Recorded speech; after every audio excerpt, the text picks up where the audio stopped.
All right. What's up? What's good? What's going on? Welcome back to the War Zone once again. Here we are, people, with UFC Fight Night. Vegas 43, Ketlin Vieira against Miesha Tate. So what we're going to do is we're going to do some brief breakdowns and some predictions. We're going to work our way up from the prelims all the way up to the main card. And we're going to see what this card is all about. Decent card. I don't expect it to be as good as last week's card. However,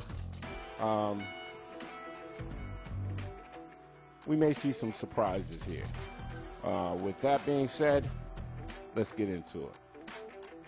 All right, so to start off this card, we have the women's strawweight division. We have Luana Pinheiro against Sam Hughes. So, briefly, this is going to be a decent fight. However, not very impressed with Sam Hughes. She was completely dominated by Loma Lookboonmee.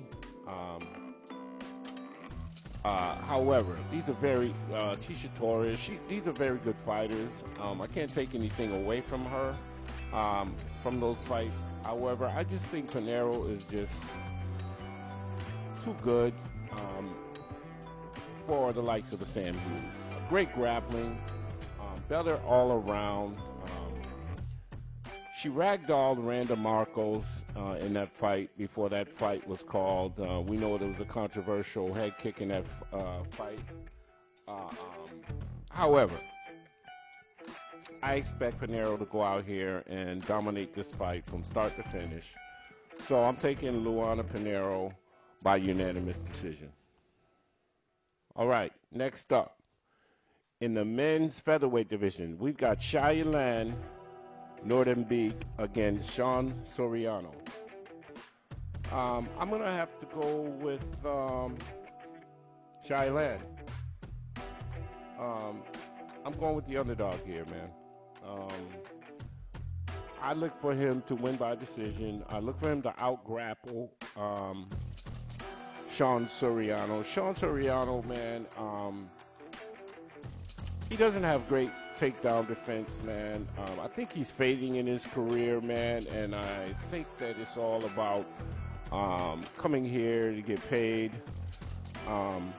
Nordembeek, man, this guy's got a decent sub game. He's the stronger fighter here, and I believe he will impose his strength and take Sean Soriano down, man, and dominate him on the ground at some point in this fight.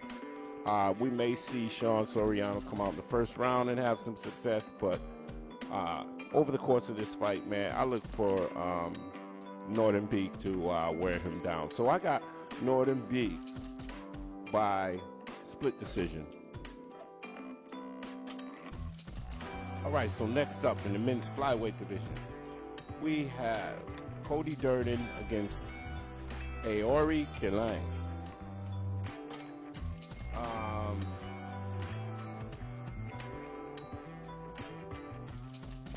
I got to go with Cody Durden in this one, man.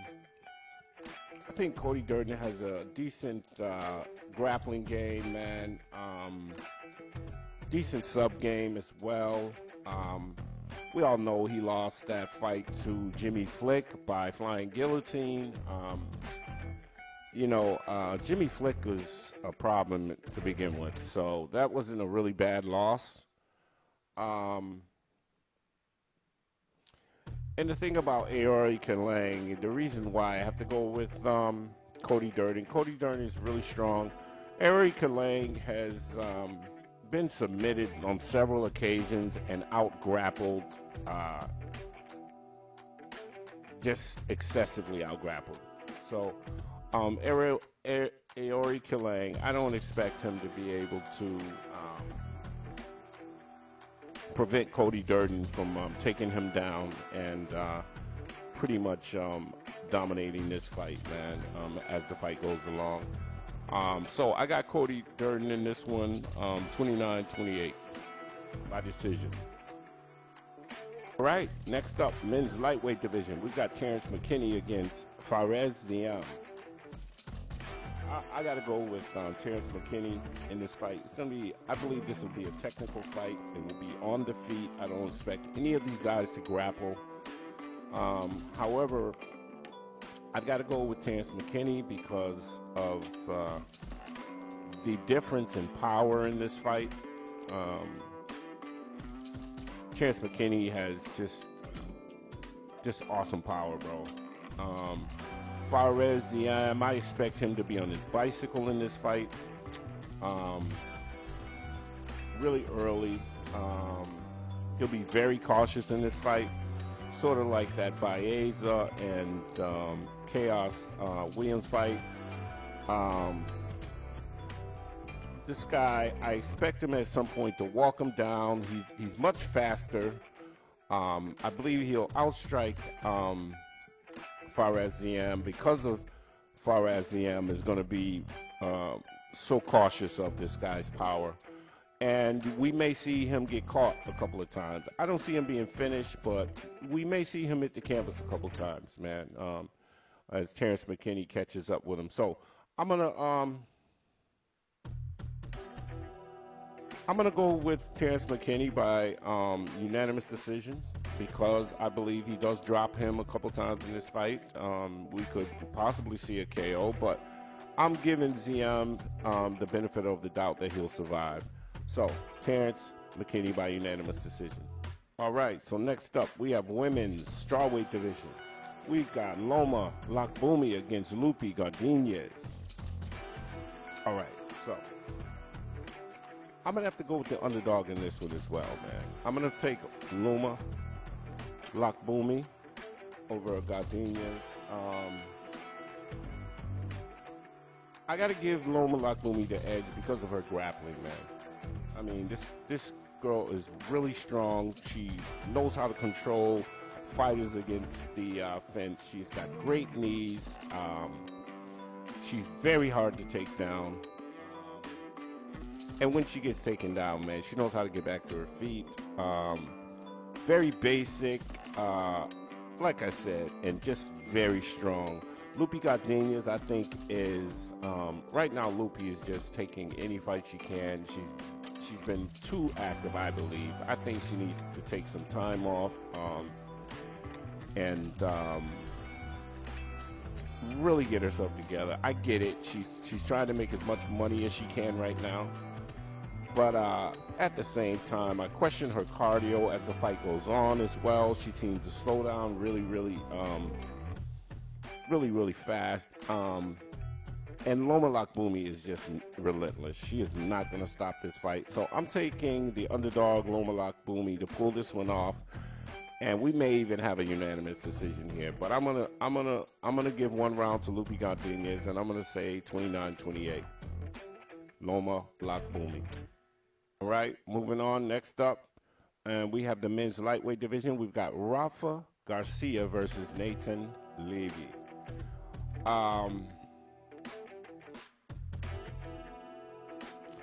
You know what? I have to go with Nathan Levy in this fight, man. Rafa Garcia lost to Chris Gruetzemacher, which was absolutely terrible, bro. Like, I really can't. I can't go with Rafa in this one. I gotta go with Nathan Levy. Nathan Levy has a karate style of fighting. This guy is explosive. I like his Contender Series performance. Very strong. He's got stand up. He controls the range very, very well. This guy can grapple guys. And he to me here, he is definitely the stronger fighter. I don't see Garcia winning this fight. So I'm going to go with Nathan Levy to definitely pull this one off. And I believe the difference will be his grappling in this fight. So I got Nathan Levy by unanimous decision. All right, next up, men's featherweight division. We've got Pat Sabatini against Tucker Lutz. I'm going to go with the underdog again, people, in this one. I am going with Tucker Lutz. I am impressed with how Tucker Lutz has developed thus far. He's the bigger fighter in here. He's a stronger fighter. He's got takedown defense. He's a great prospect, very technical. Sabatini, man, I wasn't too impressed with Sabatini, how he got exposed by Emmers. I think he's too small for this division. And like I said, Tucker Lutz is just a stronger guy. He's got a gas tank on him. I got to go with Tucker Lutz, man, to win this fight. I see the odds are very close, but I don't see Sabatini pulling this one out. So I got Tucker Lutz by split decision, 29-28. All right. Moving on up the card. In the men's bantamweight division, we have Davey Grant against Adrian Yanez. This, to me, was a no-brainer. This is going to be a good fight. Davey Grant, a very dangerous fighter, but quite reckless, weak defense. This guy is more of a whatever's fighter. You get what I'm saying? Adrian Yanez is very calculated, very technical. This guy has power.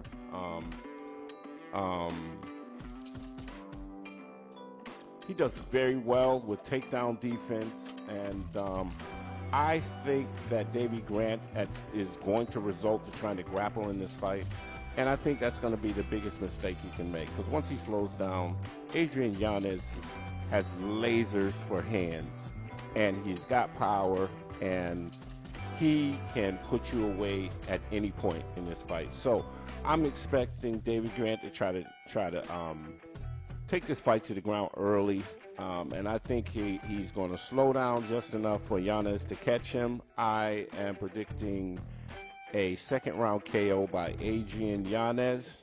I expect him to put Davey Grant away in this fight. All right, moving on up. Next, women's flyweight division, we have Joanne Calderwood against Taila Santos. People, I'm going to have to go with the underdog here again. And I'm going to tell you the reason why. Don't get me wrong, Taila Santos, great record. It just does not reflect who she's up against. Joanne Calderwood, very, very decent fighter, man. Arguably lost some close decisions against top fighters.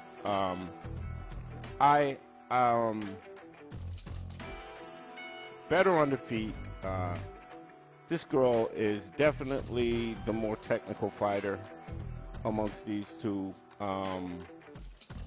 She's got way more experience than Taila Santos. Taila Santos is still young, still learning.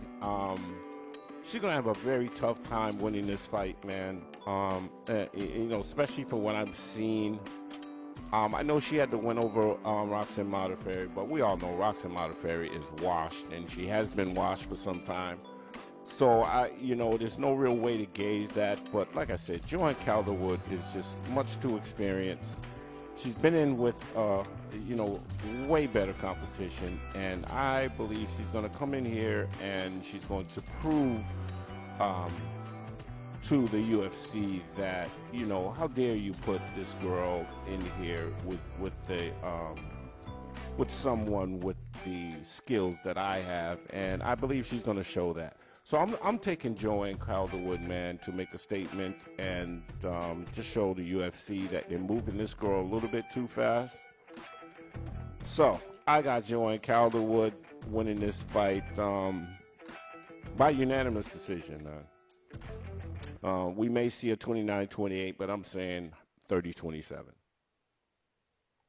All right. Next up in the men's bantamweight division, we have Rani Yahya against Kyung Ho Kang. Okay, so this is a close matchup. Very, very tough matchup. All I know is that Kang hasn't been active for a while. Decent grappling, very up and down career. The thing I don't like about Kyung Ho Kang, he seems to really slow down as the fight goes on. He doesn't transition well when it comes to grappling. So for that matter, man, I'm gonna give the edge to Rani Yahya in this one. He's definitely been more active fighter. Decent competition. Has the experience. I think Rani Yahya finds a way to grind this one out and come away with a 29-28 victory in this bout. Like I said, Kyung Ho Kang has just been out too long. He hasn't been active enough for me to have the confidence to pick him. So, Rani Yahya by split decision.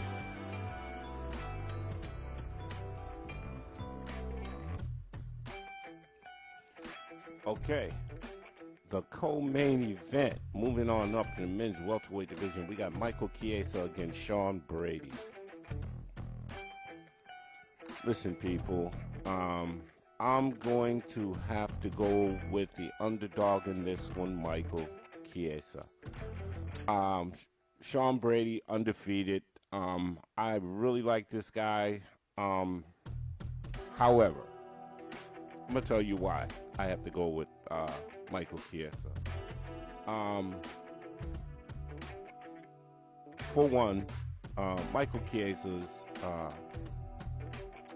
he's a bigger guy in this one. He's got the more experience. He has the reach advantage. Michael Chiesa is a next level fighter, other than Sean Brady has faced to this point. I wasn't too impressed with Sean Brady's cardio, man. You know, the guy's a great grappler, decent stand-up, but you know, this is one of those situations, once again, where Michael Chiesa is going to come in and prove to the UFC that, you know, this undefeated newcomer is just not better than me. Like I said, man, Michael Chiesa, man, is just, I believe, is going to be too much for Sean Brady. And this Sean Brady has struggled with way less experienced fighters. So I don't think he is ready for the likes of a Michael Chiesa, and that he's going to come in here and basically dominate a Michael Chiesa. Michael Chiesa, I believe, will pull this fight out. I'm going to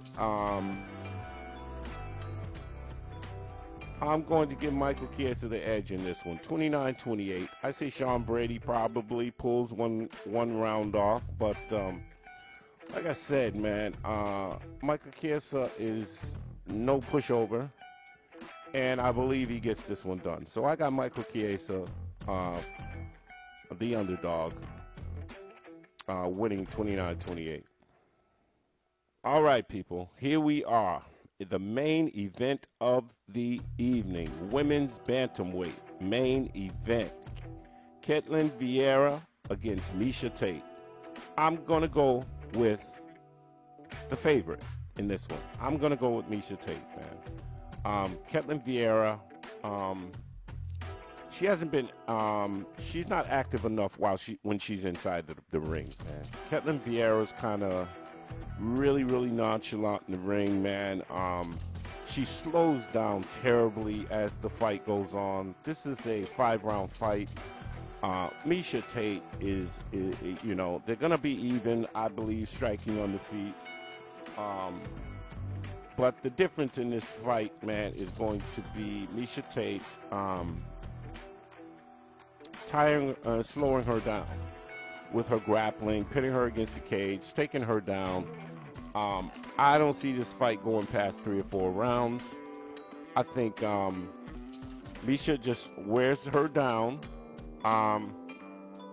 We'll probably see a rear naked choke or a ground and pound finish in this fight. Ketlen Vieira doesn't have enough dog in her to beat the likes of a Miesha Tate, man. Miesha Tate has been in there, and she's got championship experience. She's been in there against the best. She looked really good in her last fight, and I think right now the momentum, man, is in Miesha Tate's favor right now. I'm not saying that she's going to dominate the division or go up and beat some other big names. I'm just saying Ketlen Vieira, man, she just doesn't have that thing, man, that would make me believe that she would go in here and beat Miesha Tate. So I got Miesha Tate by, I'm going to call 3rd round stoppage. Miesha Tate by 3rd round TKO. All right, people, and that's it, man. Thanks for tuning in. And please subscribe to the channel if you haven't subscribed to the channel. Please hit the bell icon for notifications. We will be live. We will be doing this live on Saturday. Live commentary only. So we aren't allowed to show any video footage or any of that. So come through and check us out, man, and join us, man. We'd be much appreciated. I'd like to wish everybody a wonderful week. Peace and blessings to all. And with that, I'm out.